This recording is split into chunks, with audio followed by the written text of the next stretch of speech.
Good afternoon. I'm Dean Lee Softly, and it is my honor to welcome you to the 2022 Justice for Women Lecture at the University of Maine School of Law. I begin today by recognizing Kathy Lee and the Lee family. The Justice for Women Lecture Series owes its origin and vitality to Kathy. Through her vision and efforts, and through the tireless work of the Justice for Women team, Maine has had amazing access to women who are on the front lines of the global struggle for access to justice. Thank you, Kathy, and thank you to our community partners for making today's lecture and the complementary programs this week possible. The Justice for Women Lecture Series also provides us an opportunity to recognize some of the wonderful work that's being done right here in Maine. So before we hear from our speaker today, I'm delighted to present the 2022 Justice for Women Courage is Contagious Award. The Courage is Contagious Award is presented annually to an outstanding woman leader who demonstrates a commitment to the mission of the Justice for Women Lecture Series, which is to raise awareness in Maine about the injustices that women and girls face globally and locally. This year's award recipient has created a lasting impact in our community through her work, her time, her talent, and her resources. It's my honor to present the 2022 Courage is Contagious Award to Chambofa Him. Ms. Him is a pillar of the Portland immigrant community. She's an advocate for all women, empowering them to become the leaders they're meant to be.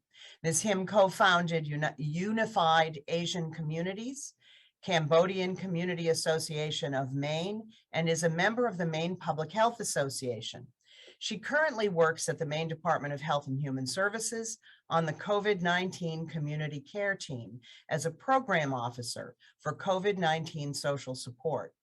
Her responsibilities include successful management of COVID-19 community care, social support, and vaccination equity for the community through partnerships, transparent access, and collaboration with stakeholders.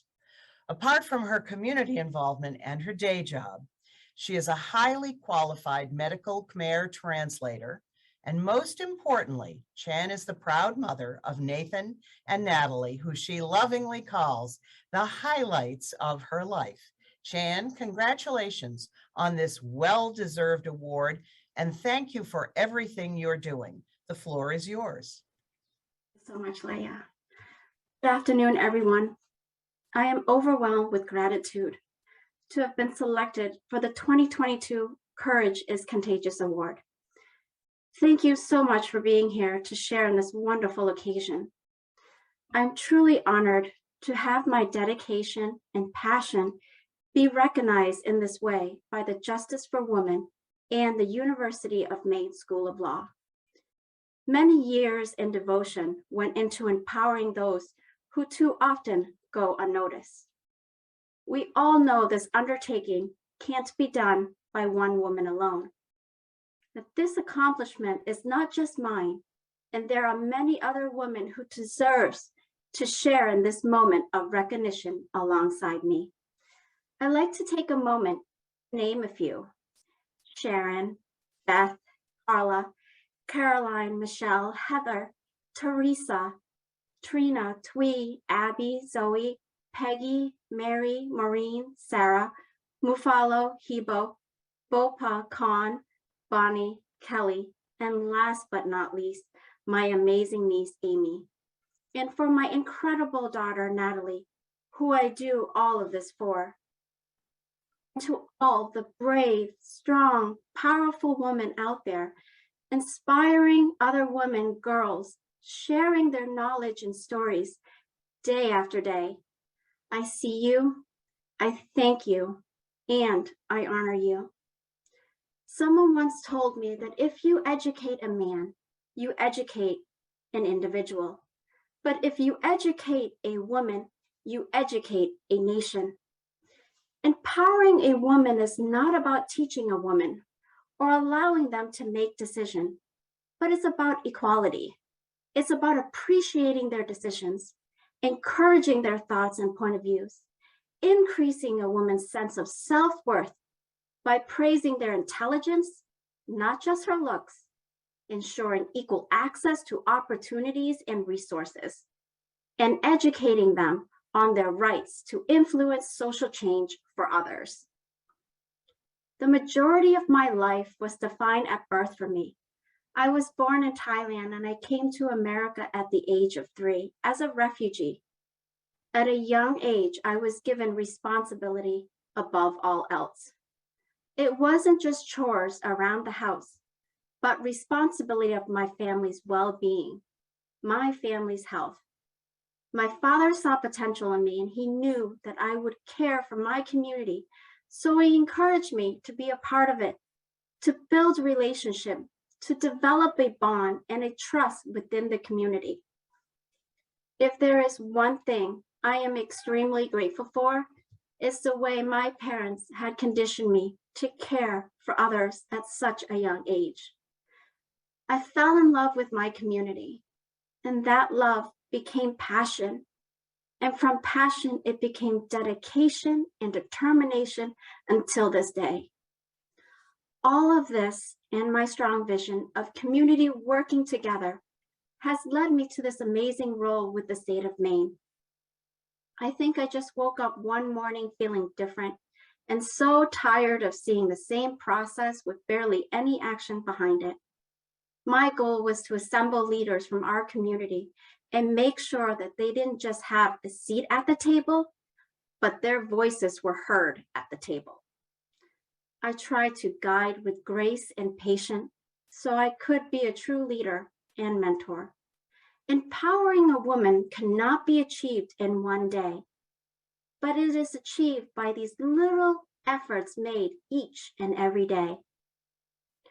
We should all continue to empower each other with knowledge, skills, and self-confidence.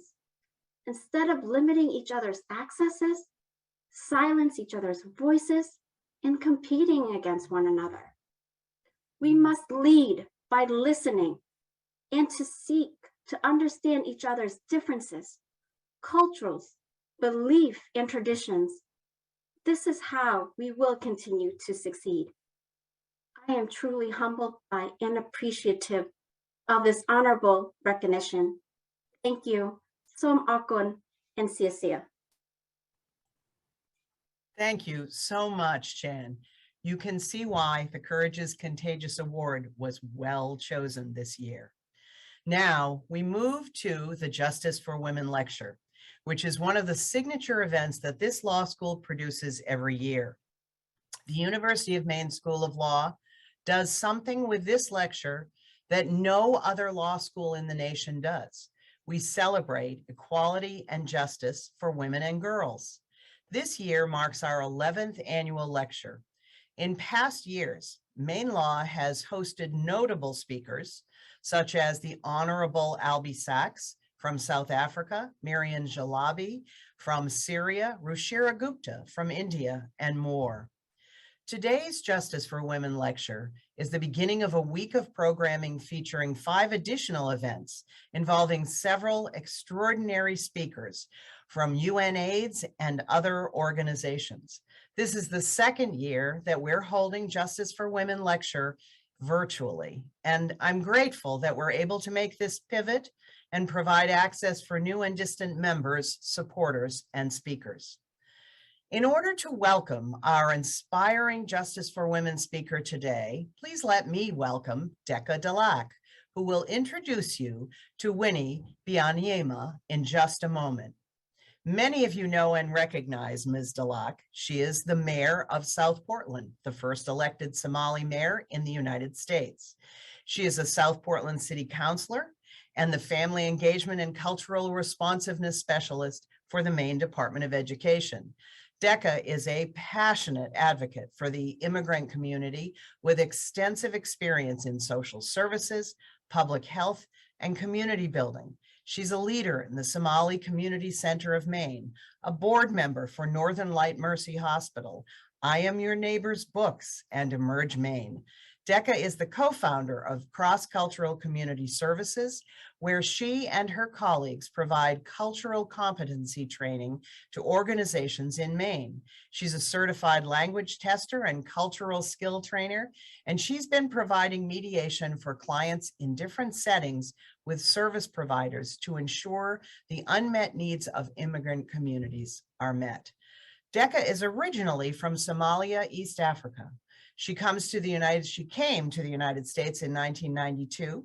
She has 3 children. She holds a master's degree in development policy and practice from the University of New Hampshire and a master's in social work from the University of New England. Thank you, Decca. I will turn the program over to you for you to introduce Ms. Byanyima.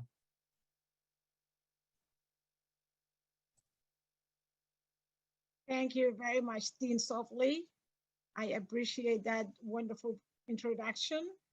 I am so grateful to be here today with all of you to introduce an amazing hard work women of this universe that we in. I am so humbled to be able to introduce this amazing woman. Winnie Byanyima is the Executive Director of UNAIDS and an Undersecretary General of the United Nations, a passionate and long-lasting champion of social justice and gender equality. Ms. Byanyima leads the United Nations effort to end the AIDS epidemic by 2030.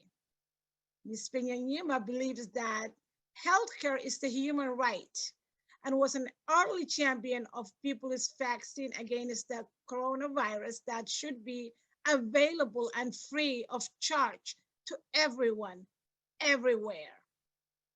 Before joining UNAIDS, Ms. Byanyima served as the Executive Director of Oxfam International.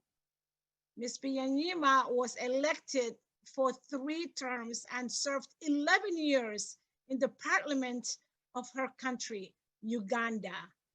She led Uganda's first parliamentary women's caucus, championing groundbreaking gender equality provisions in the country's 1995 post-conflict constitution.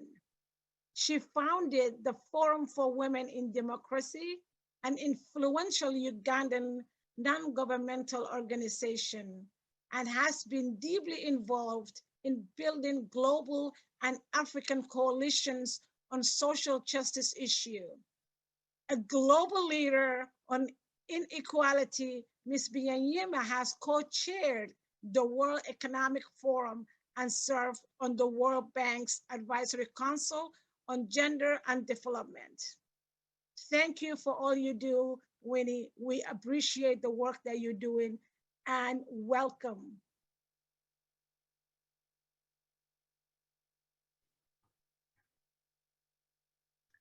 Thank you, Mayor Dalla. Can you all hear me? Yes. Can you hear Yes. me? Great. Well, thank you very much, Mayor Dalla, for your warm introduction. And thank you for leading the way for Black women and women of color in your country. You are an inspiration. Thank you, Dean Softly, for inviting me, for hosting me at the University of Maine School of Law. And I thank all your staff who have organized this event. Chan, congratulations on your well-deserved Courage is Contagious award. Kathy Lee, the founder of Lee International and Justice for Women program, thank you for your vision and for putting this important event in the center of this, at this university and at this faculty. Soraya Omari, who first contacted me about this lecture, and the amazing work of the Justice for Women program. Thank you to everyone tuning in around the world. Thank you for being here. Greetings from Johannesburg in beautiful South Africa, where I am just now.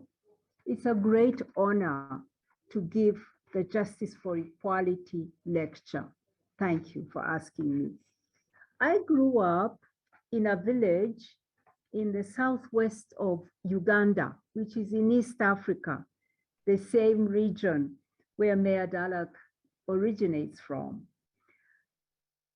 From the youngest age, I was aware and did not accept inequalities around me.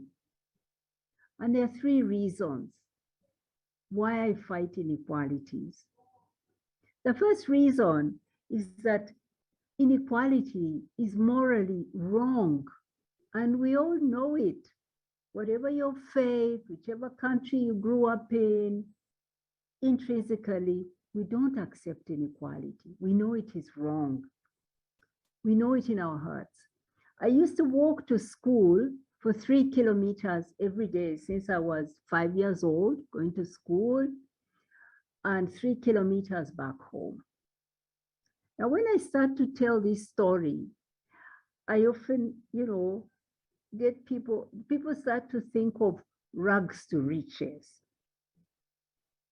But listen, it's quite different.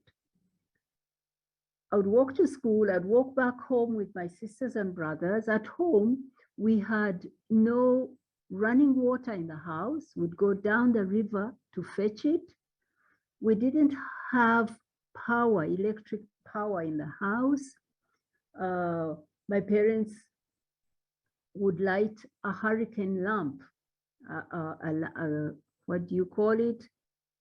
Gas, not gas, petrol, paraffin lamp, and put it there for us to do our homework. That is how we live. Now, you are going to think that that was poverty, I know, but actually, we were the better off people in our village because my parents were school teachers. My father was a secondary school teacher, my mother a primary school teacher. And they could afford what was called a hurricane lamp. They could afford a table where we could sit and do our homework, but other children didn't have all that. They were from peasant families, parents who couldn't read or write. They didn't have the things that we had in our home. So I started my life a step ahead from the other children in my community. So in going to school, I would notice that I had a pair of shoes, but all my friends I walked with didn't have shoes. So when I would be out of sight of my parents, after leaving the house, I would put my shoes in my school bag and walk barefoot with them. Because at that age, you actually already do not accept inequalities. It's only as you grow older that you're socialized to accept it. So I went to a mission school run by English and Irish nuns. They told us that it was easier for a camel to pass through the eye of a needle than for a rich man to enter heaven. That really made me worried because I knew I was better off than my schoolmates. So I feared I may not even get to heaven. At that time in the 1960s, my mother and her women friends and all the women in the country were fighting for the right of their daughters to go to school and to stay in school. It was boys who were going to school. Sometimes girls could go to school, but they'd be pulled out and get married off at age 13, even 12. So mothers were saying, I want my daughters in school. They were fighting for equality in education for boys and girls. And you know what? I'm sad that today that gender gap in education still exists. And this is more than 50 years ago. So these influences, they influenced me. I remember my friend Maimuna, we were just 13, just started in secondary school, but we were still even playing with dolls and things like that. We were doing You know, we're still children. And the next day, one day, she was being married off by her parents. We cried and cried. She cried and cried. She still lives in my village. She's in her 60s like I am. Lives in poverty. We've tried many things, but she missed out on her education. She had 4 children.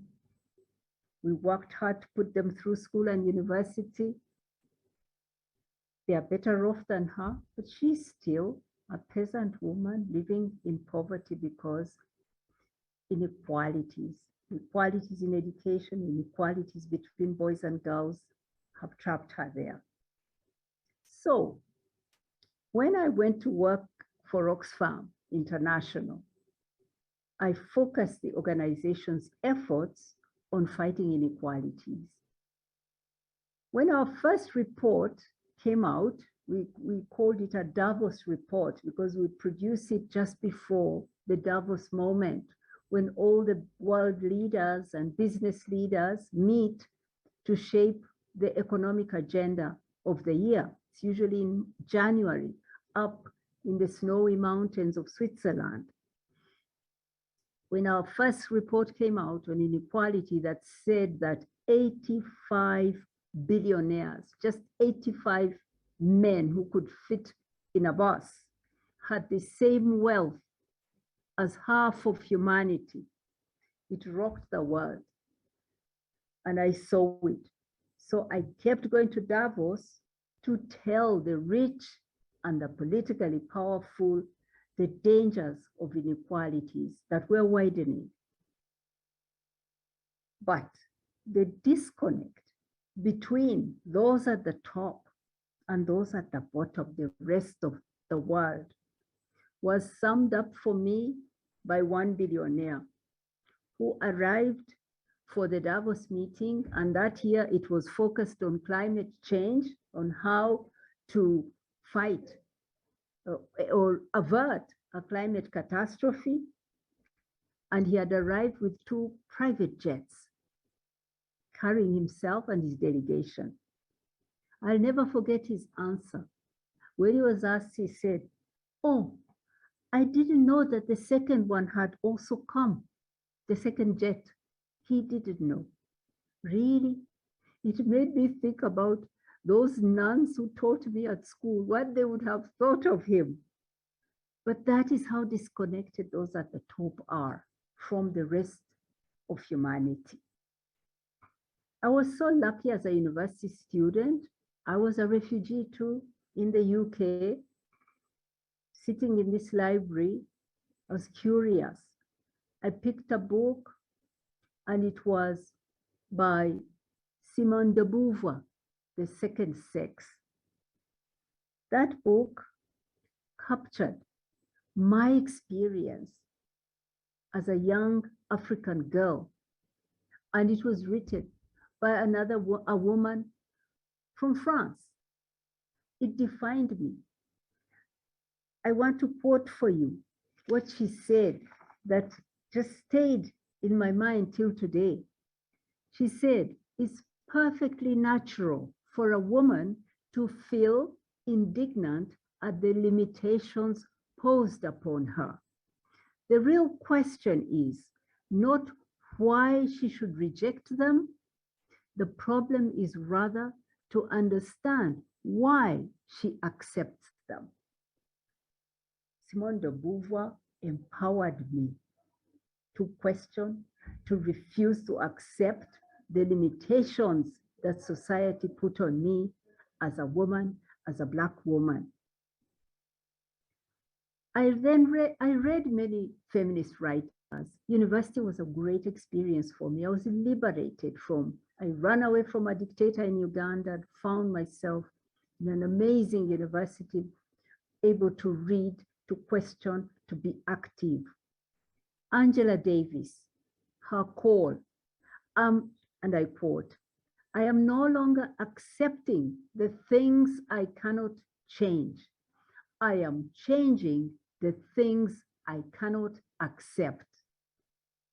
Put it well for me. So think about this. I was at the Fourth World Conference on Women in Beijing in 1995. That is more than 25 years ago. At that conference, at that time, the world had 18% women in parliaments. That is how poorly represented we were in legislatures. You know what? Today, 27 years later, we are at 25.5%. It's moved up by 7 percentage points only in 25 years. How long are we going to wait before half of humanity have the voice in decision making, in political decision making?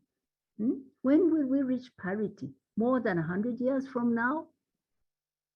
I'm impatient. Also, think about this.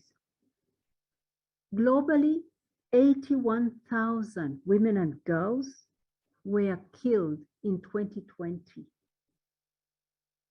Around 47,000 of them, that's 58%, died at the hands of an intimate partner or a family member.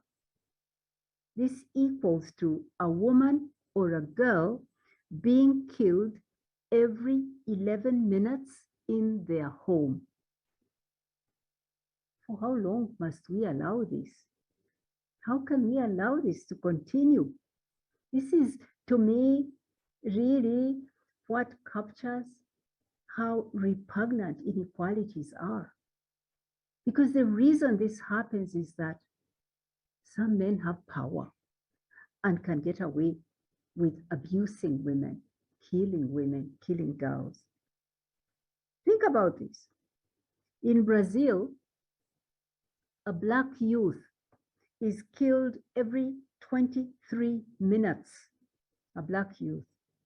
This is a genocide going on, a silent genocide of Black people. In Sao Paulo, I learned that murders in the last few years dropped by 65%, but police killings increased by 42%. And the majority of those killed are Black people. Inequalities, inequalities, inequalities.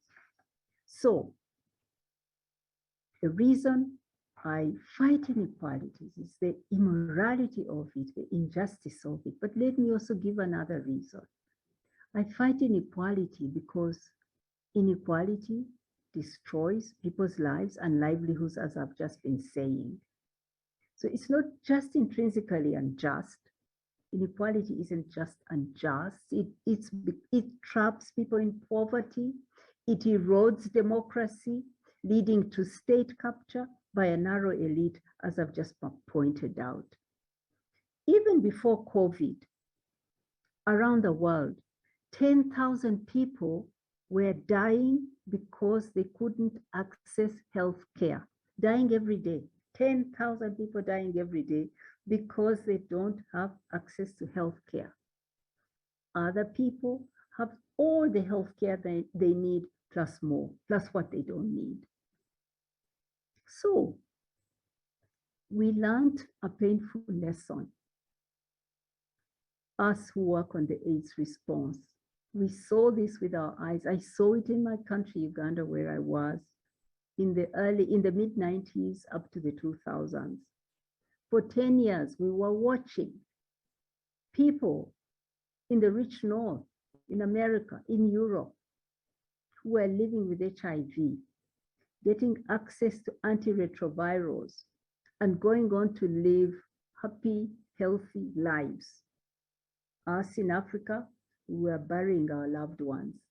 It reached a point where in my country, there wasn't a single family that hadn't buried someone they loved, that wasn't raising orphaned children. But meanwhile, in Europe, in America, people were living their lives with HIV, it was just like if you were taking a high blood pressure pill. So 12 million people died unnecessarily, most of them in Africa, waiting for the prices to come down. And they only came down because people organized and rejected that injustice. So inequalities, we see people die because of inequalities.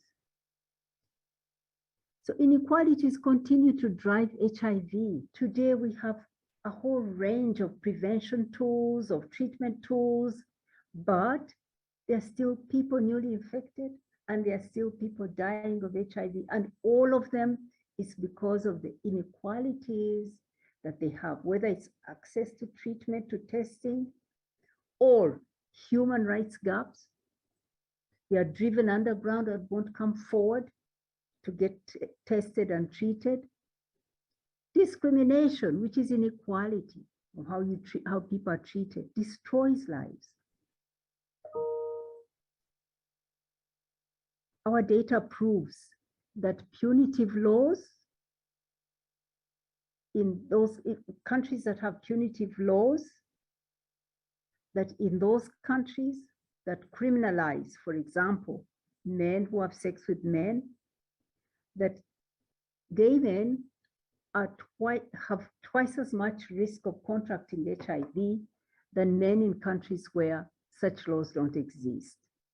So discrimination is keeping people away from their right to healthcare. But think about women.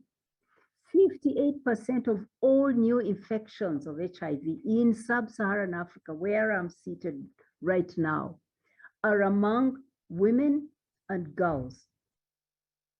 And when it comes to the young ones, between 15 and 19, our adolescents, 6 out of 7 adolescents that are newly infected are girls.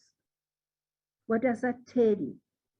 It is about the social norms that justify gender inequalities, such as gender-based violence. It is the social norms that are also part of public policy that enable boys to go to school and girls to stay out of school, because when girls are in school, they are protected and the risk of contracting HIV is less. It's a whole set of inequalities that are responsible for the higher vulnerability of girls and young women to HIV. We're trying to address that.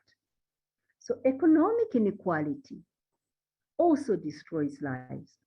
The structural economic inequalities that are in the global economic system meant that when COVID hit, we saw the world's 10 richest men double their wealth, while 99% of the global population became poorer. 80 million people sunk into poverty, extreme poverty. 160 million people went hungry. Hunger went up for the first time in 20 years. Oxfam, where I used to work, their research shows that rising inequality is responsible for a death every second worldwide. That's staggering. More equal societies, it's also proven, have lower mortality and morbidity rates, longer life expectancy, lower child and maternal mortality, and so on. You have better social indicators. When we fight inequality, therefore, we don't only improve lives, we save lives. So that's my second reason. My third reason I fight inequality is that we can beat inequality. Inequalities are not like rain falling from heaven. No, they are not inevitable. We create them. They are a result of public policy. They are a result of social norms that we have been socialized to accept and that we can reject.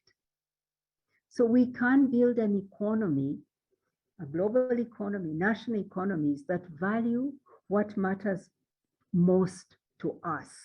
And what are those things? It is our health. It's our children's education. It is our planet. We can build an economy where those are the top priorities.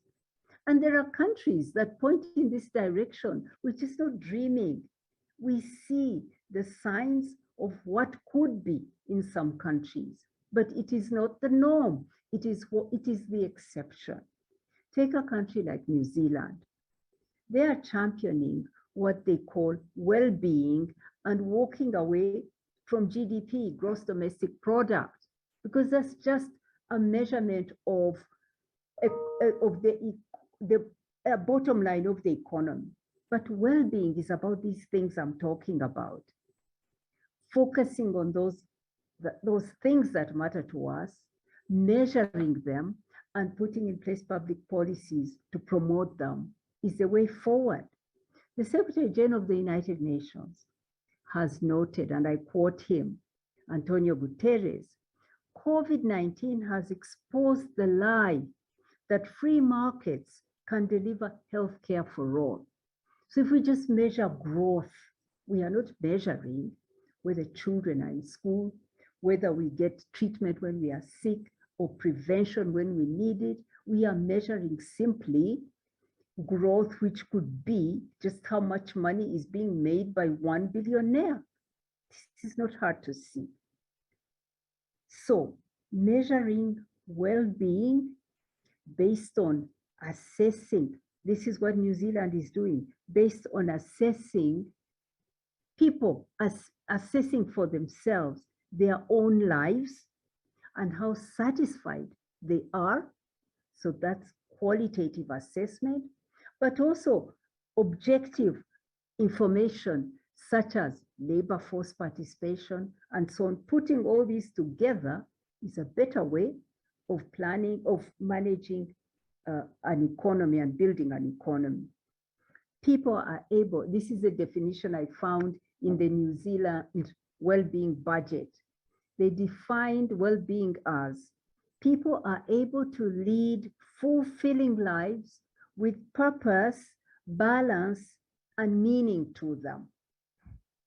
Can you imagine if we built an economy, global economy, that was based on measuring that and not just measuring products and services and what have you, that could be the accumulation of a few?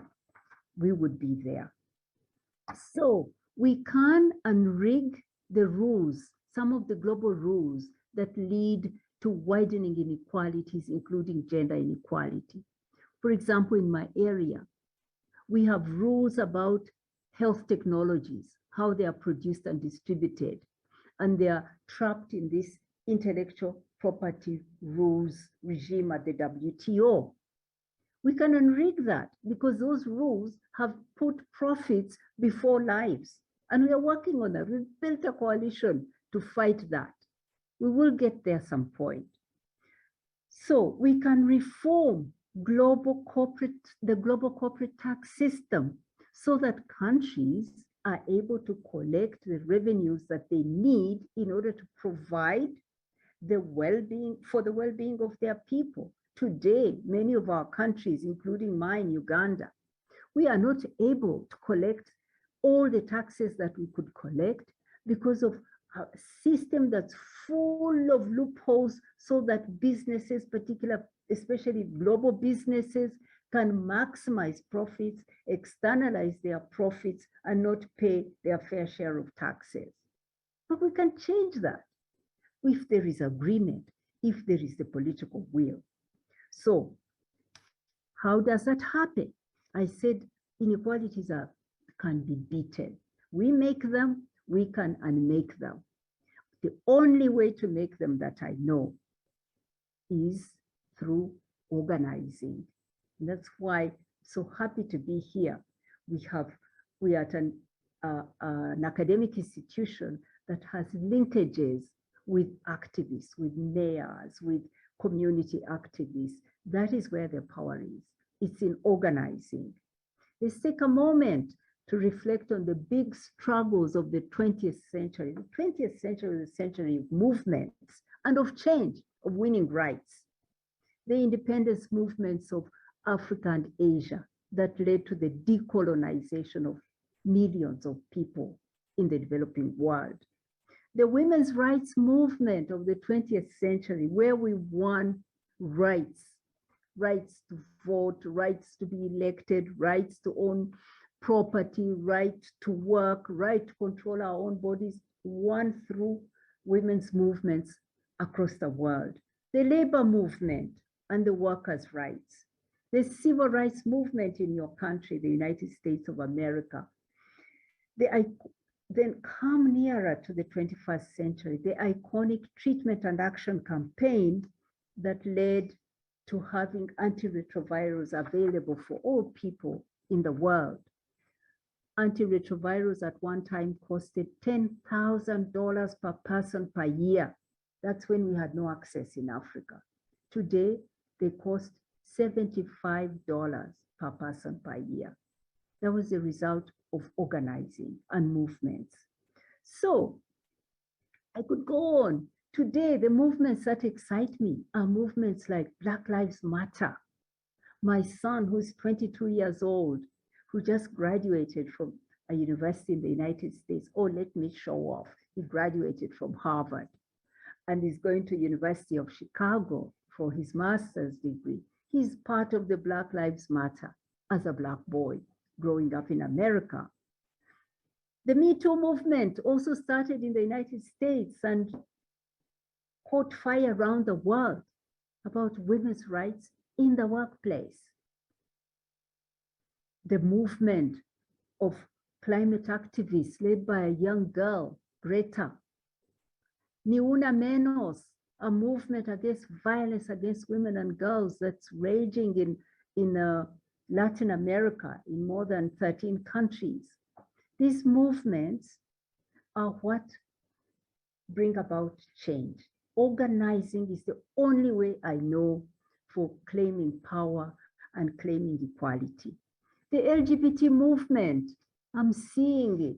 I'm seeing it going through the phases we went through in the women's movement in the 20th century in my continent, Africa.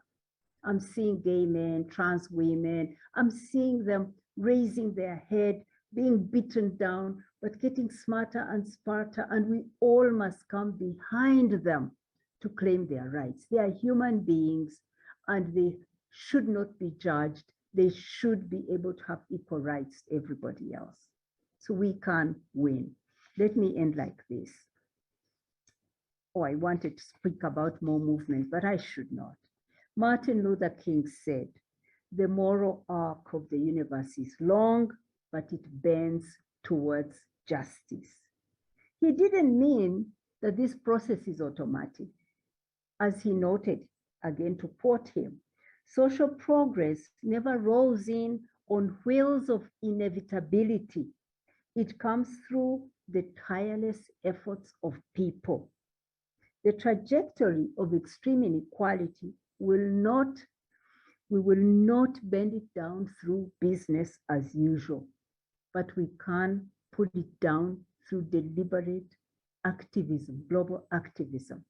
In conclusion, inequality is bad for those at the bottom, for those that are discriminated. But it is bad for all of us. It destroys the world, destroys the planet, wrecks lives, it breaks down social cohesion, and everybody suffers. This crisis that we've lived through for 3 years now, coming to 3 years of COVID, has proven to us that we are more interconnected than we ever thought we were. We are actually inseparable. We saw this virus rage across the world, no respect for borders, and all of us were affected. Inequality is a moral failure, as I said, but it's also fatal, or as I hope I have proven to you. But it is not fate. We can unmake it if we are courageous. And Chan, you've got the award because you deserve it. You challenge inequalities. It's a courageous act to challenge inequalities. This fight against inequality is a fight we must win, and a fight that we can win. As a woman, a Black woman from Africa, from a low-income country, one of the poorest countries in the world, my life experience has been about and remains about resisting gender, racial, and economic discrimination and exploitation. I embrace this struggle for equality. It is what my life has been about. It is humanizing, actually. It is defining. It is painful as it is joyous. I've lived a happy life. Thank you for inviting me to deliver today's Justice for Women lecture. And to everyone listening in, please keep challenging. Please keep organizing. Change is never given, it is won. Thank you so much. Yeah. Thank you so much.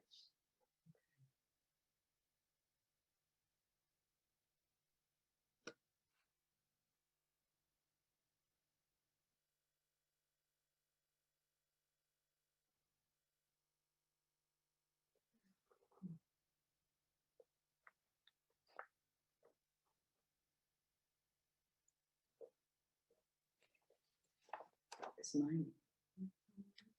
Thank you. Thank you, Ms. Byanyima.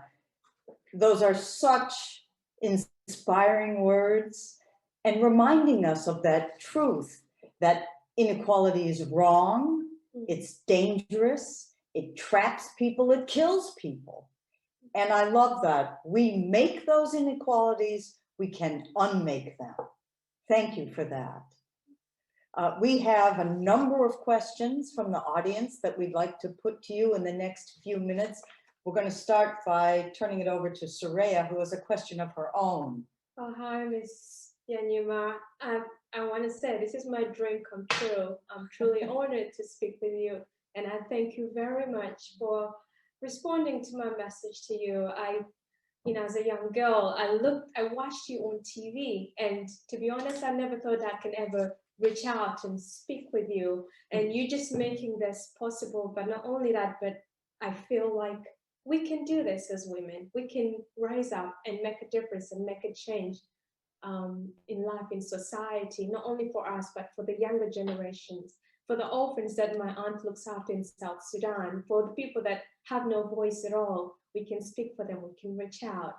One of my first questions I'd like to ask is, what's your greatest challenge that you face now at UNAIDS? I know that we're more aware now of AIDS. We're more aware that, we can get medication. We're aware there is education. We can get well educated and have more information about AIDS or even COVID.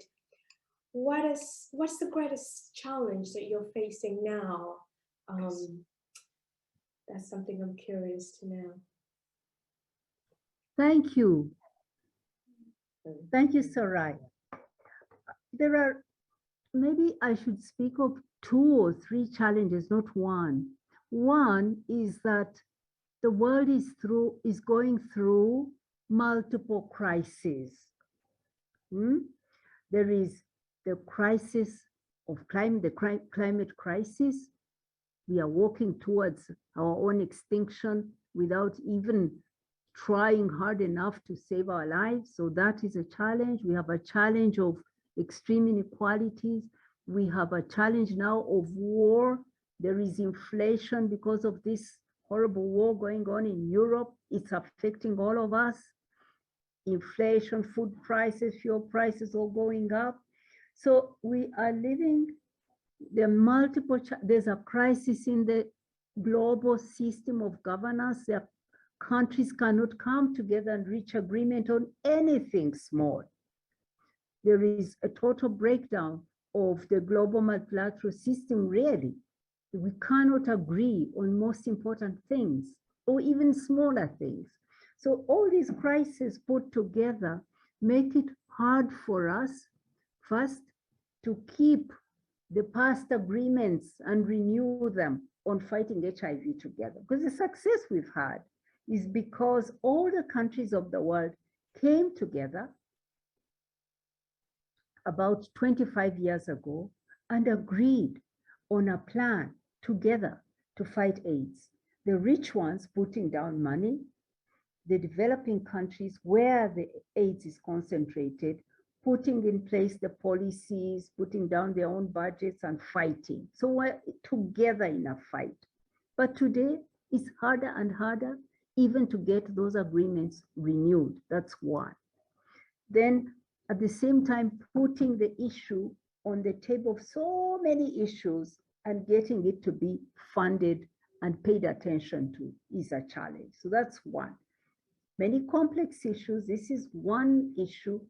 We've fought, we are almost there. We've now got about 37 million people on treatment. Is it 37 we have? Yes, 37 million on treatment. We need to put on another 10 million, but we need the whole world behind us. But it's hard to get a consensus on anything today. The second big challenge we have is the pushback against human rights in the world today.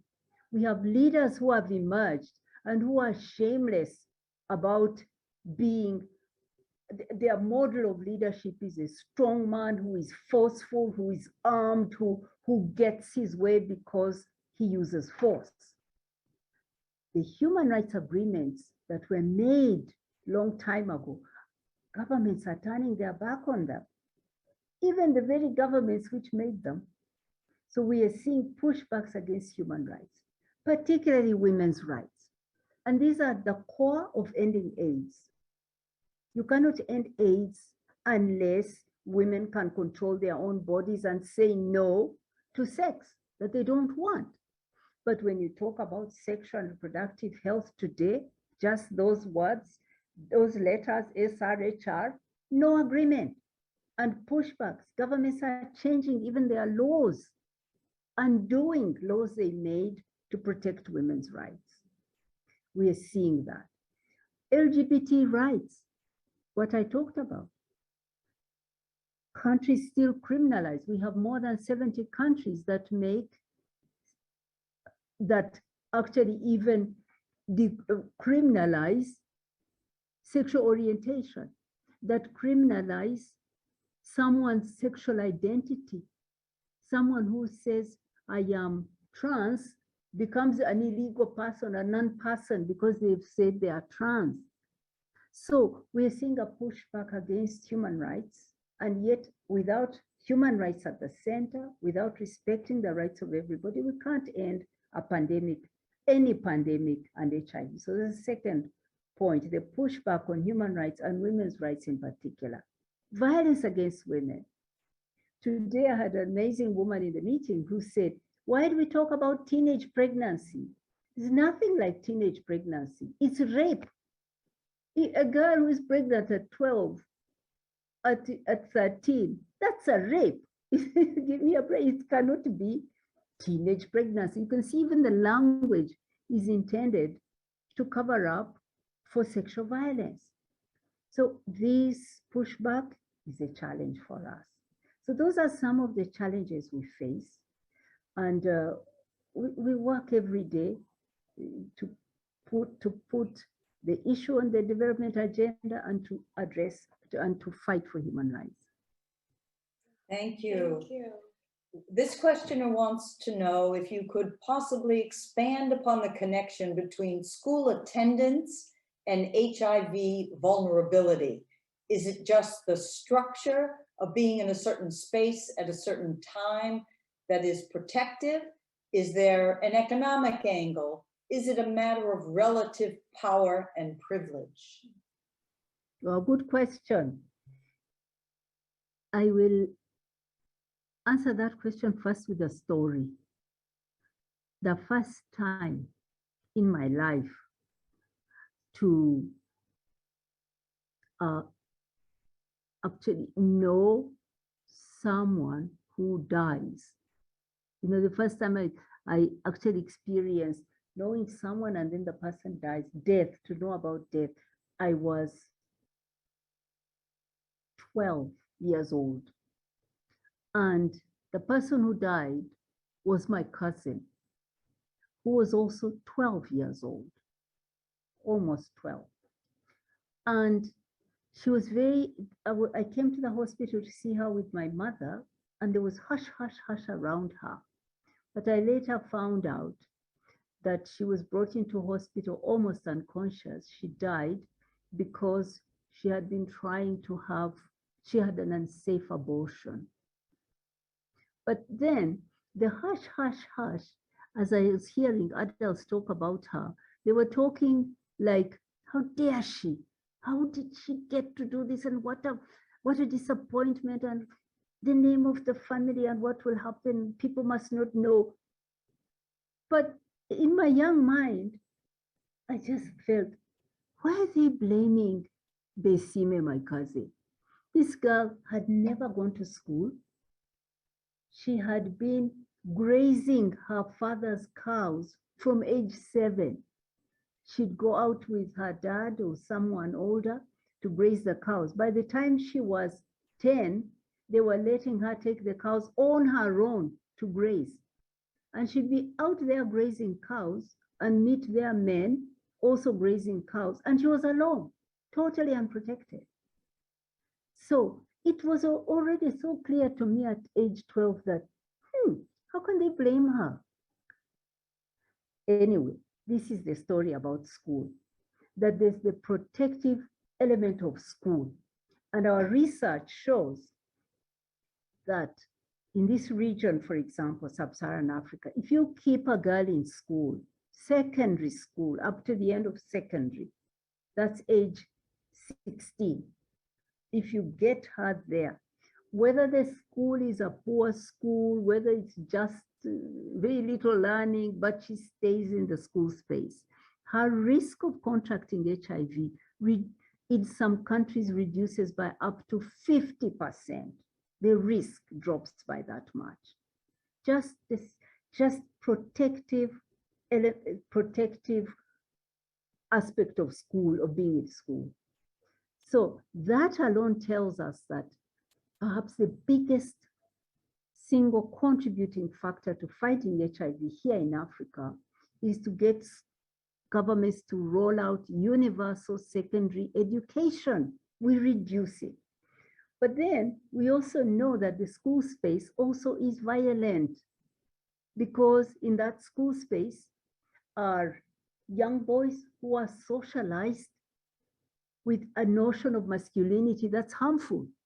So we know that in the school space, little girls can even get pregnant because there's sexual violence, because boys are being socialized in a way that makes them aggressive and sexually aggressive. So we need to tackle toxic masculinities in the school space. We need to give girls comprehensive sexuality education to know their bodies and how to own their bodies and protect themselves. These things aren't happening. But if we add them also in the school space, if we challenge sexual violence in the school space and sexual harassment and punish it, we can reduce the vulnerability to HIV down up to 80–90%. So that's why we are using our data and our evidence to try to persuade governments to prioritize the education of girls and boys, but girls so that they stay in this space. And the education gives them even more than protection from HIV. As you know, there's more data about more education, more ownership of their own body, having children, spacing their children, being less at risk of early marriage, and all the other benefits that come with education. So yeah, thank you for asking that question. I am passionate about getting girls in school, to protect them and to empower them for their future.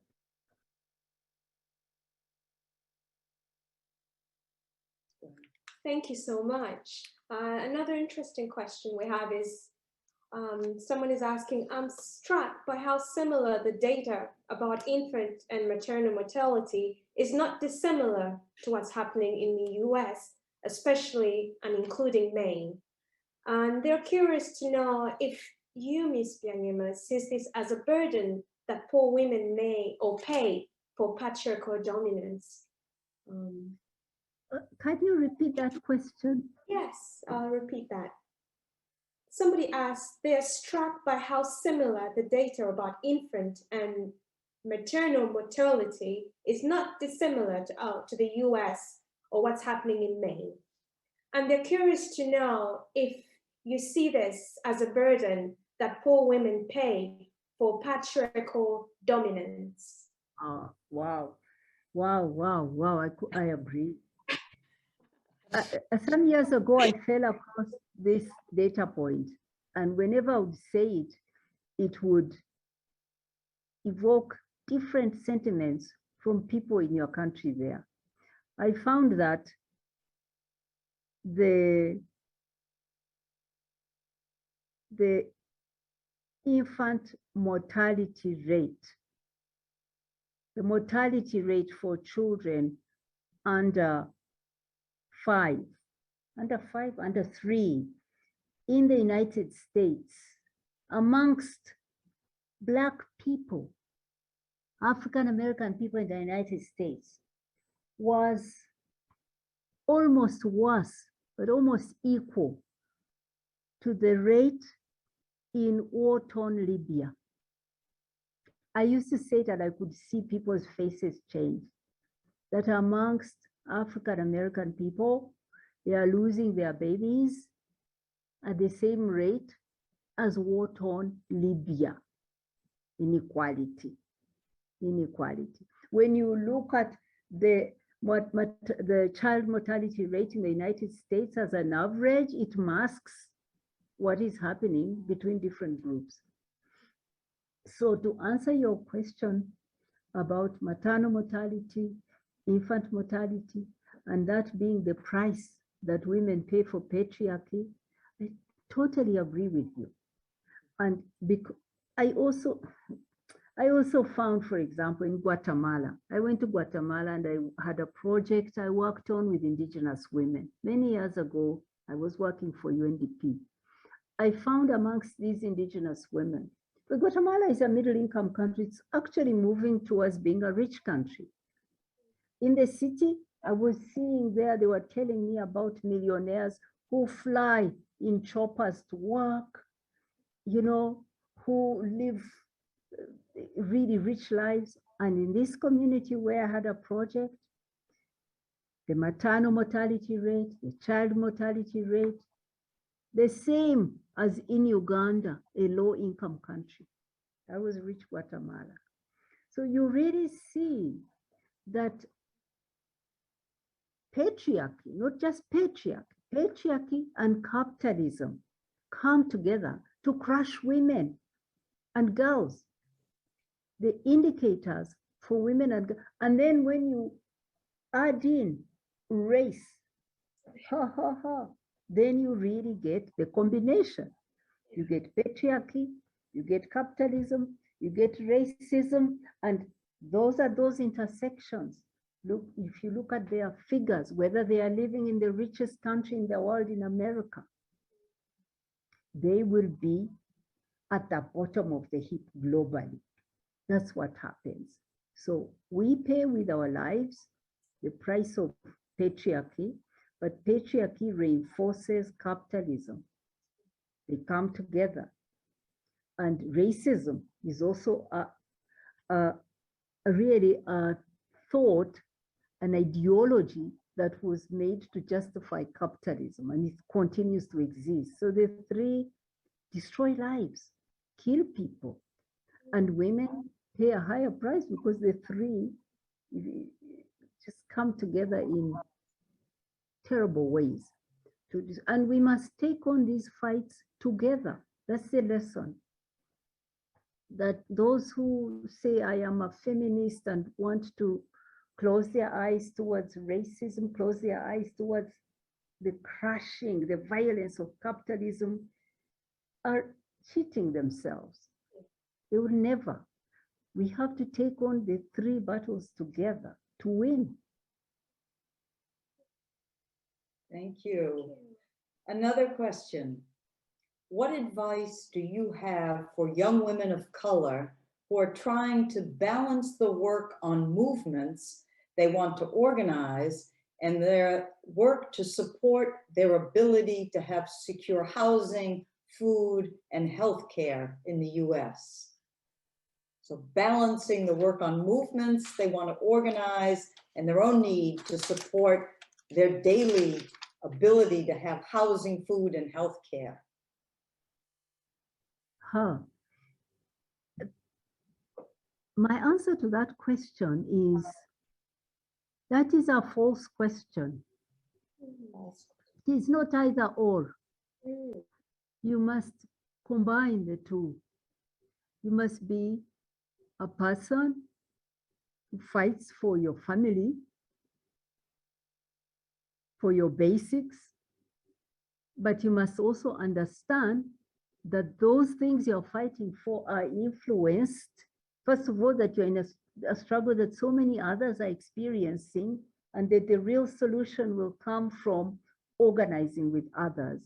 So you must find a way to be part of a collective, to find a collective solution, while you also struggle for your family.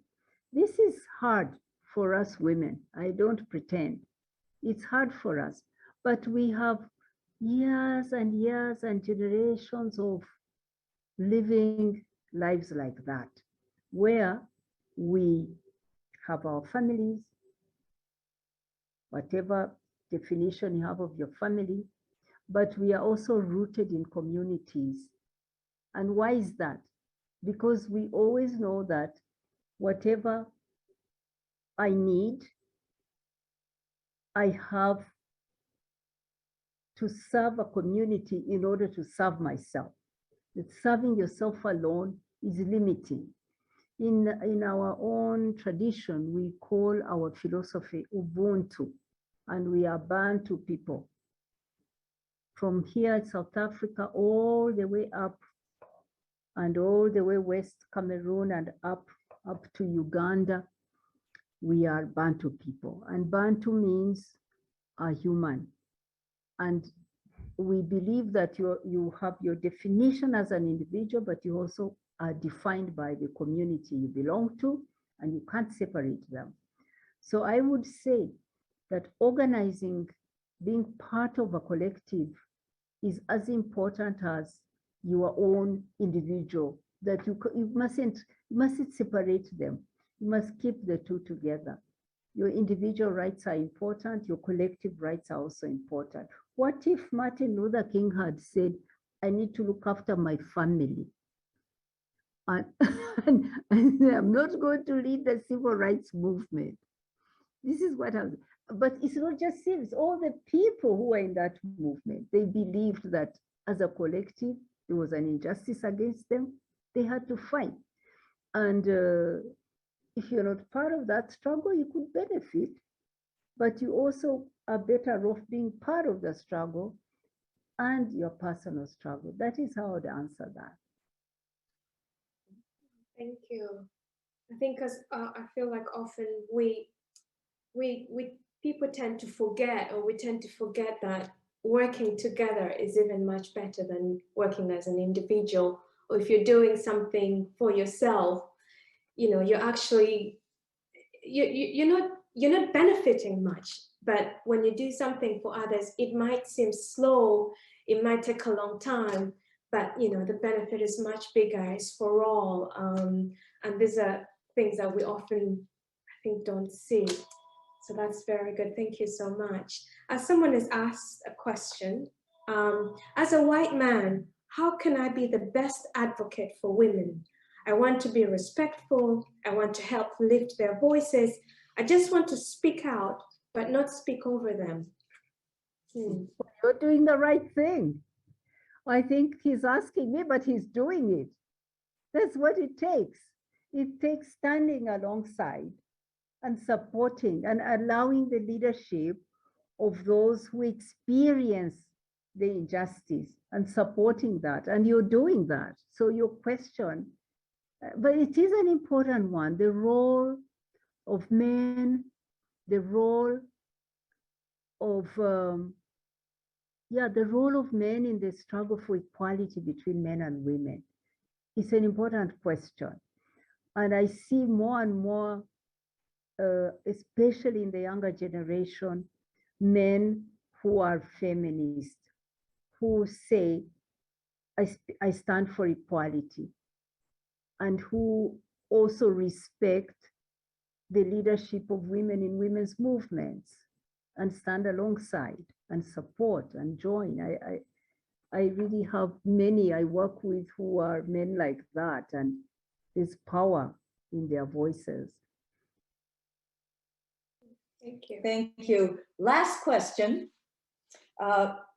At one point early in the pandemic, Maine was singled out as the state with the greatest degree of inequality in the impact of COVID on people of color. I'm wondering if you've seen similarities or lessons learned from your experience with AIDS that are applicable to COVID. Yes, you must have been in my mind when you are asking that question, because I'm here in South Africa. This country was, for a long time, their leadership was denying that HIV existed and that it was killing people. This country, whereas in other parts of Africa, we had accepted the epidemic and we were fighting stigma and doing everything right to fight. They were not, they were in denial. But there was a change of leadership and a recognition that a mistake had been made. And boy, did this country fight. This country is now the country that has delivered the strongest results against HIV in this region for the last 10 years. When they decided that they were on the wrong side of this issue and went on the right side of the issue and fought, they fought well. Their movements had fought hard to change the public policy. So they had strong movements that were fighting against HIV already. So when their government turned the corner and supported what the movements had been saying, the results have been phenomenal. This is the country with the highest burden of HIV in the world, but it is also the country with the biggest response against HIV in the world, putting a lot of money and effort in fighting HIV, putting in place the policies that enable communities to fight, put their best foot forward and fight HIV, collaborating with civil society and faith and all stakeholders. They're doing all the right things. And that is why investing in the science, and that's why when COVID hit, again, they were so badly hit, but they were the country that was giving the science to the rest of the world about COVID, because they had built a huge capacity of surveillance through the HIV work. They were able to isolate new variants of COVID and warn the world. And guess what? What the rich countries did, instead of thanking them, slam sanctions, slam travel restrictions on them. It was shameful. They gave their knowledge and got punished for it. But to come back to your question, when a people and a government shift from being on the wrong side of an issue and come together on the right side of an issue, you cannot imagine how much power they have to solve the problem. So I think Maine, I don't know much about Maine, but if you have a history that was unfair and just to people of African descent, you can turn that around and be the state that is most progressive because of the history you have had. I think you have what it takes because of the history. Thank you. Thank you. I wish we were in person so you could hear all the applause for your wonderful remarks. Thank you, Winnie Byanyima. Thank you. I also want to thank the Dean for the law school's continued support for JFW. It continues to be a leading program of the law school and unique. Thanks to the staff, Jennifer Crane, Nicole Vinyl-Harvey, and others who helped today's lecture come to be. And thank you, Soraya, for your endless patience and the hundreds and hundreds of emails and following up to bring this all together. Congratulations to Chanbopa. And as the Dean mentioned, every year, the Justice for Women program brings not only this amazing annual lecture, but a week of community events at high schools and other events that are open to the public. So if you were interested and want to learn more, on Wednesday, 2 days from now, April 27, from noon to 1:30, join us. And our primary speaker will be Susan Kasede, who works for Ms. Byanyima. She is the United Nations AIDS Country Director for the Democratic Republic of Congo. She will be accompanied by the Maine CDC, Maine Community Integration of Lewiston, Wabanaki Public Health, and there is a whole long history of discrimination and racism against Native people in the state of Maine, which complicates the COVID situation as well. And the Maine Health Access Foundation for a conversation about equitable access to public health resources. Nicole put the link to register in the chat. It's open to the public, it's free, you just need to register to get the link, so join us. And in addition to the support and hard work of the law school, its leadership, its staff, it takes money to make this program happen. We launched 11 years ago with a tiny endowment and a goal to make the program self-sustaining, so no matter what happens, every year you will have the benefit of an annual lecture and a week of community events. The endowment is now more than 25 times what it was when we started. However, we're still not there, but we're so close. And with your help, we can make this the year that we reach our goal. So please visit the Maine Law website, look for the Justice for Women page, and hit donate now. No amount is too small to help us keep this going. So with that, I want to thank Ms. Byanyima and everybody else for yet another amazing Justice for Women program. Thank you. Thank you so much.